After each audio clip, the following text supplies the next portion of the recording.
ഈ മാസം 14-15 തീയതികളിൽ കേരളത്തിലെത്തുന്ന പ്രധാനമന്ത്രി ശിവഗിരി മഠം സന്ദർശിക്കുന്നുണ്ട്. എന്നാൽ മഠം സന്ദർശിക്കാൻ പ്രധാനമന്ത്രിയെ ക്ഷണിച്ചിട്ടില്ലെന്ന് ഋതംഭരാനന്ദ സ്വാമി പറഞ്ഞു.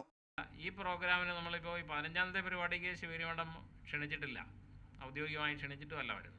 ശിവഗിരിയിൽ എത്തുന്നു, അപ്പോൾ സ്വാഭാവികമായും ശിവഗിരിയിൽ ഇന്ത്യയുടെ പ്രധാനമന്ത്രി എത്തുമ്പോൾ സ്വീകരിക്കുന്നു എന്നുള്ളതിനപ്പുറത്ത് ആ ചടങ്ങിന് മറ്റൊരു പ്രാധാന്യവും ശിവഗിരി മഠം കാണുന്നില്ല. ഡിസംബർ അവസാനത്തിൽ നടക്കുന്ന ശിവഗിരി മഠത്തിലെ തീർത്ഥാടനത്തിന്റെ വിശദാംശങ്ങൾ വിശദീകരിക്കുന്ന വാർത്താ സമ്മേളനത്തിലാണ് ഋതംഭരാനന്ദ സ്വാമി ഇക്കാര്യം പറഞ്ഞത്. തീർത്ഥാടനത്തോടനുബന്ധിച്ച് നടക്കുന്ന ചടങ്ങുകളിലേക്ക് എല്ലാ രാഷ്ട്രീയ പാർട്ടികളിലുള്ളവരെയും മതവിഭാഗത്തിലുള്ളവരെയും ക്ഷണിച്ചിരുന്നു.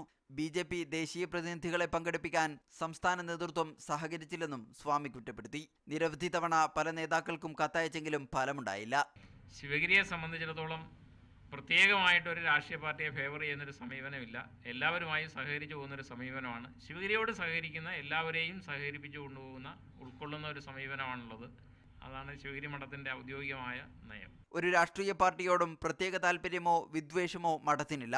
വെള്ളാപ്പള്ളിയുടെ പാർട്ടിയോടും അതേ നിലപാടാണ്.